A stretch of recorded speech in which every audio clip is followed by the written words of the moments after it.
బాగున్నావా బేబక్క? ఏంటి బొత్తిగా నల్లపూసం అయిపోయావు? అమ్మాయికి పెళ్లి అంటగా? మరే 28న మొన్న రాములవారి గుడి దగ్గర పేదవాళ్ళకు అన్నదానం చేయించడానికి వెళితేను మీ ఆయన కనిపించాడులే. ఏంటి మీ ఆయనకు నువ్వు అన్నమే పెట్టట్లేదా? అట్ట చిక్కిపోయాడు. నా ఊతాలకు అన్నానులే. అవును, ఇల్లు రీమోడలింగ్ చేయించిన తర్వాత నువ్వు ఇదే కదా రావడం? రా ఇల్లు చూపిస్తా. అయిపోయాం.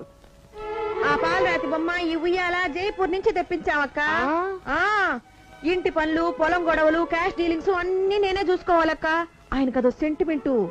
నా మట్టుకు నాకు ఈ క్యాష్ డీలింగ్స్ అంటే మా చెడ్డ చిరాకనుకో. రూపాయి కాడా 10 రూపాయలు ఖర్చు పెడతానక్క. చాలే ఊరుకో. మీ అత్తమావలిచ్చిన ఆస్తిని చక్రవడ్డీలకి తిప్పి రెట్టింపు చేసింది నువ్వు కాదేంటి? నేనా? వడ్డీలకా? ఏదో సచ్చినోడక్క మాట ఉంది.